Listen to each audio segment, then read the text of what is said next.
আপনি আমায় আদর করবেন, আমায় ভালোবাসা দিবেন প্লিজ। হুম, দিব। আগে আমার বুকে আসো, তারপর দিব। আদর ভালোবাসা কি বুকে আসলে দেওয়া যায়? বুকে না আসলে বুঝি আদর করা যায় না? তুমি আমার কাছে না আসলে আদর করব কি করে বলো? আদর খেতে হলে তো আমার কাছে তোমায় আসতেই হবে। আমি আপনার কাছে যাব না। আপনি ভালো না, আপনি অনেক পচা। আপনি দূর থেকে আমায় আদর করুন। আমি ভালো না পচা? কি করেছি আমি?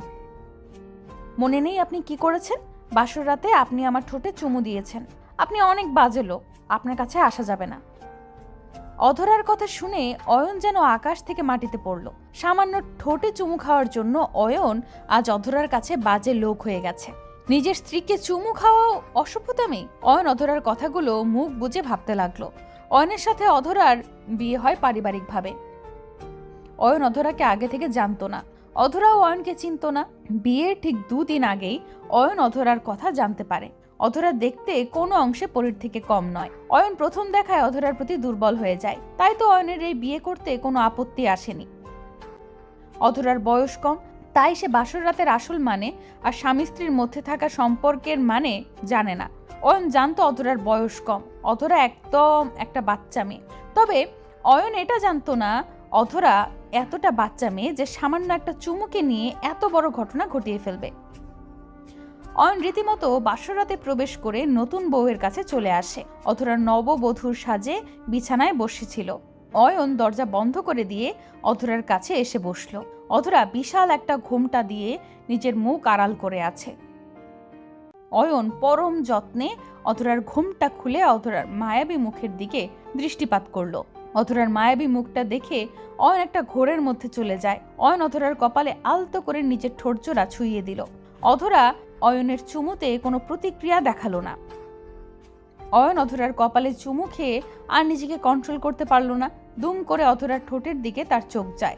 অয়ন অধরার ঠোঁটজোড়া দেখে পরম আবেশে অধরার ঠোঁটের দিকে নিজের ঠোঁটজোড়া এগিয়ে নিতেই অধরা অয়নকে বাধা দিল। অয়ন অধরার বাধাকে কোনো তোয়াক্কা করল না। অধরার ঠোঁটের জোড়া নিজের দখলে নিয়ে নিল অয়ন। অয়নের ঠোঁট অধরার ঠোঁটের স্পর্শ পেতেই অধরা অয়নকে ধাক্কা দিল। অয়ন কিছু বুঝতে না পেরে অধরার ঠোঁট ছেড়ে দিতেই অধরার বাচ্চামো শুরু হয়ে যায়। অধরা নানা ধরনের কথা বলে অয়নকে একের পর এক চমক দিতে থাকে। অয়ন পর মুহূর্তে ভাবতে লাগলো এই চুমুটা দিয়ে হয়তো সে কোনো পাপ করে ফেলেছে। সেই দিনের মতো অয়নের বাসরের আশা শেষ হলো। অয়ন আর অধরাকে জোর করলো না, কারণ সবার উপর জোর খাটানো গেলেও একটা বাচ্চার উপর কি করে জোর খাটাবে সে।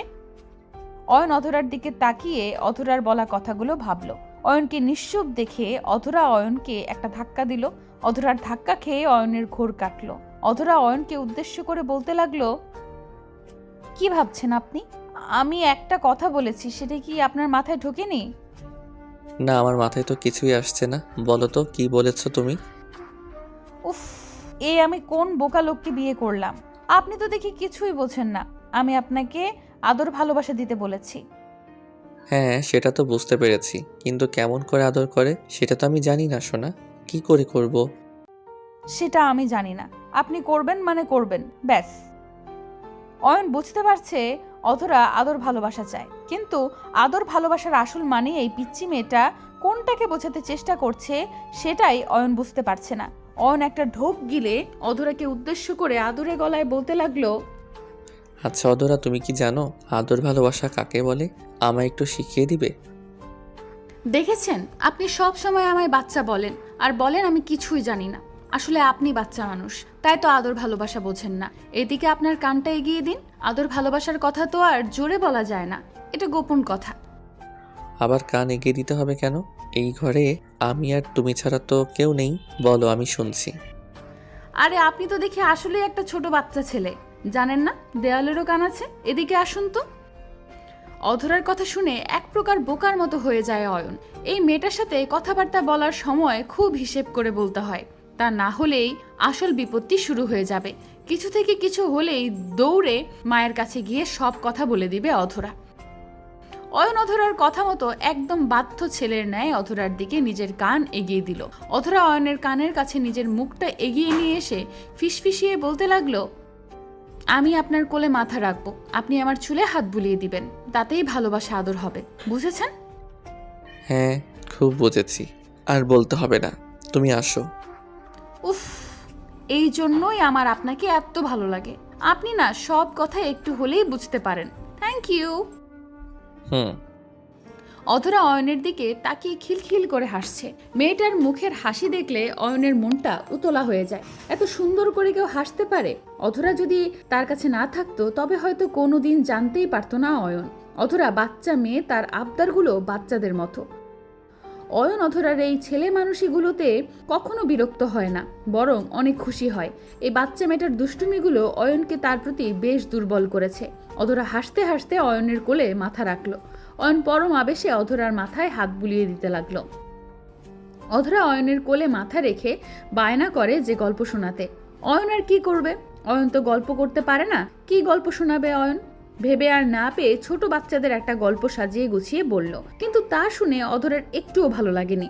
অধরা নিজেই অয়নকে গল্প শোনাতে লাগলো। অয়ন অধরার বকবকানি শুনে শুনে অধরার চুলে বিলি কেটে দিতে লাগলো। রাতের দিকে অয়ন খাবার খেয়ে বিছানায় বসে আছে। অধরার মুখটা গম্ভীর করে রুমে আসলো। অয়ন অধরার মুখটা ফ্যাকাশে দেখে একটু চিন্তিত হয়ে অধরাকে উদ্দেশ্য করে বলল, কি হয়েছে অধরা? তোমার মুখটা এমন গম্ভীর কেন? কি হয়েছে বলো আমায়। আপনি শুনে কি করবেন? আপনি অনেক খারাপ লোক, আপনার কিছু শুনতে হবে না। আচ্ছা ঠিক আছে, এখন লক্ষ্মীমের মতো বিছানায় শুয়ে পড়ো, আমরা এখন ঘুমাবো। কি? আপনি আমায় এটা কি বললেন? আমি এখন ঘুমাবো মানে? আমি একটুও ঘুমাবো না।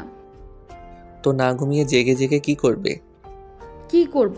আপনি আমায় জ্বালাবেন, আমি আপনার জ্বালাতন সহ্য করব? আপনি আমায় বারবার বলবেন কি হয়েছে, আমি আপনাকে ঝাড়ি দিব। এ অধরা, তুমি চুপ করবে? বললাম না এখন তুমি ঘুমাবে। এখন তোমার ঘুমাতে হবে। সব সময় দুষ্টুমি করা একদম ভালো না। আমি দুষ্টুমি করি? আর আপনি যে আমার সাথে প্রতারণা করেন তার কি হবে? আমি তোমার সাথে কি প্রতারণা করলাম? এই যে আপনি আমায় প্রেগন্যান্ট করছেন না, এটা তো প্রতারণাই। আপনার জন্য আমায় কত কথা শুনতে হয় জানেন? আমি তোমায় কি করি না? আবার বলো, আমি শুনি নাই। এখন কেন শুনবেন? ধরা খেয়ে গেছেন তো। আপনি আমায় প্রেগন্যান্ট করেন না, আমায় বাচ্চা দেন না, শুনেছেন আপনি? অধরার কথা শুনে অয়ন বিছানা থেকে লাফিয়ে উঠে পড়ল। এসব কি বলছে অধরা? রাত বিরাতে আবার কোন ভূত অধরার মাথায় চেপে বসলো? কিছুই অয়ন বুঝতে পারছে না। অয়ন অধরার দিকে তাকিয়ে ভাবছে, এই মেয়েকে সামান্য লিপ কিস করায় বলে আমি অসভ্য। আর যদি প্রেগন্যান্ট করার কিছু করি তবে তো আমায় খুন করে গুম করে ফেলবে। এই মেয়ে নিজেই তো একটা ছোট বাচ্চা, সে আবার বাচ্চার মা হয় কি করে? অয়ন কথাগুলো ভাবছে আর অধরার দিকে তাকিয়ে আছে। মনে হচ্ছে অয়নের মাথাটা ঘুরছে। পাগল হয়ে যেতে অয়নের আর বেশি সময় বাকি নেই। অধরা অয়নকে এমন চুপ করে থাকতে দেখে বেশ রেগে যায়। রাগে গজগজ করতে করতে অধরা অয়নকে উদ্দেশ্য করে অভিমানী কণ্ঠে বলতে লাগলো, আপনি ইচ্ছে করে আমায় বাচ্চা দিচ্ছেন না। আমার কত বছরের শখ ছিল আমার 10-12টা বেবি হবে, তারা আমায় মা বলে ডাকবে আর আপনাকে বাবা বলে ডাকবে। কত সুন্দর একটা সংসার হবে। আর আপনি সেই ডাক শুনতেই দিচ্ছেন না আমায়। অধরা, আমার কেন জানি মনে হচ্ছে তোমার মাথা খারাপ হয়ে গেছে। তুমি নিজেই তো একটা বাচ্চা, তোমার আবার বাচ্চা হবে কেমন করে? হ্যাঁ, এখন তো বলবেনই আমি বাচ্চা, কারণ আপনি অভিমান করে আছেন জানি আমি। আপনি চেয়েছেন আমায় প্রেগনেন্ট করতে, কিন্তু আমি বাধা দিয়েছি। আমার ভুল হয়ে গেছে, সরি। অধরা, আমায় একটু বলবে আমি কি নিয়ে অভিমান করেছি আর কি করতে তুমি বাধা দিয়েছো? ওই যে আপনার মনে নেই, আপনি আমায় চুমু খেতে চেয়েছেন কিন্তু আমি খেতে দেইনি। আজ একটা মুভিতে দেখলাম কি সুন্দর ঠোঁটে চুমু খায়, তারপর মেয়েটা প্রেগনেন্ট হয়ে যায়। সত্যি বলছি, আমি আর বাধা দিব না। আপনি আমায় ভালো করে কিস করুন, আমি বেবি চাই। উফ, অধরা, এমন করলে কখনো বেবি আসবে না। এইসব কিসে বেবি হয় না, বোঝার চেষ্টা করো, তোমার বয়স কম। এখন এইসবের দরকার নাই, পরে হবে। পরে না, আমি এখনই চাই। বলুন কি করলে বেবি হবে, তাই করুন। আমি বাচ্চা না, আমি বড় হয়ে গেছি। অধরা, এবার কিন্তু আমি রেগে যাচ্ছি। তুমি চুপচাপ এখানে আসবে কিনা বলো। না, আমি আসবো না। আমায় বেবি দিতে হবে। যদি না দেন তবে আপনার সাথে আমার আর কথা নাই। আমি চলে যাব আপনাকে ছেড়ে। এ কেমন পাগলামি? অধরা, তুমি এখনো বাচ্চা মেয়ে, তোমার। অয়নের কথা শেষ হবার আগেই অয়ন লক্ষ্য করলো অধরা গাল ফুলিয়ে দাঁড়িয়ে আছে। অয়ন অধরার গালজোড়া ফোলা দেখে আনমনে হেসে ফেলল। অধরা রেগে গেল এমন গাল ফুলিয়ে রেখে। অয়ন বেশ বুঝতে পারছে অধরা বেশ রেগে আছে, আর অধরা যেটা চায় সেটা না পাওয়া অবধি অধরার শান্তিতে বসবে না। অধরার তেরামি করবেই করবে। তাই অয়ন আর কোনো বিকল্প পথ না পেয়ে বিছানা থেকে উঠে অধরার কাছে চলে আসে। অধরার কাছে আসতেই অধরা অয়নের দিক থেকে নিজের মুখ ঘুরিয়ে নিল। অয়ন অধরাকে উদ্দেশ্য করে আলতো গলায় বলতে লাগলো, কি হয়েছে পিচ্ছি, এত রাগ কেন? কে রাগ করেছে? আমি কারোর উপর রাগ করতে পারি না। আমার কোনো রাগ নেই, আপনি সরুন আমার সামনে থেকে, আমি এখন ঘুমাবো। ওই আচ্ছা, তোমার বেবি লাগবে তো? আসো, তোমায় একটা বেবি দিব। অয়নের কথা শুনে অধরা খুশিতে লাফিয়ে উঠল। অধরা খিলখিল করে হেসে অয়নকে উদ্দেশ্য করে বলতে লাগলো, সত্যি আপনি আমায় বেবি দিবেন? একদম সত্যি, তোমার একটা ছোট্ট বেবি দিব, কিন্তু একটা শর্ত আছে। কি শর্ত? যখন বেবিটা তোমার পেটে থাকবে তখন কিন্তু আমার সব কথা তোমার শুনতে হবে, আর কোনো অনিয়ম করা যাবে না। রাজি? জি, আমি রাজি, দিন বেবি। দিব। আসো, আগে বুকে আসো। অয়ন পরম আবেশে অধরাকে নিজের বুকে নিল। অধরাও অয়নের বুকে একসাথে লেপ্টে গেল। অয়ন নিজের ভালোবাসা দিয়ে অধরাকে নিজের মাঝে জড়িয়ে নিয়ে অধরাকে বিছানায় নিয়ে গেল। অয়ন অধরাকে অনেক ভালোবাসে, তাই অধরার চিন্তা তার মাথায় সারাক্ষণ ঘুরপাক খেতে থাকে। অধরার মাঝে একটা ছোট্ট বাচ্চা মানসিকতা কাজ করে। অধরা কি করে একটা বেবিকে মানুষ করবে, যেখানে তাকেই সামলাতে হয় অয়নের। তাই অয়ন ভয় পায় অধরাকে বেবি দিতে। কিন্তু অধরার জোরের কাছে অয়ন পরাস্ত হয়ে রাজি হয়। অয়ন অধরাকে নিজের সকল ভালোবাসা দিয়ে আদর করতে লাগলো। অধরার কাছে এই ভালোবাসার প্রত্যেকটা পরশ নতুন। অধরা এই সম্পর্কে তেমন কোনো জ্ঞান নেই, তাই অধরা কিছুই বুঝতে পারছে না।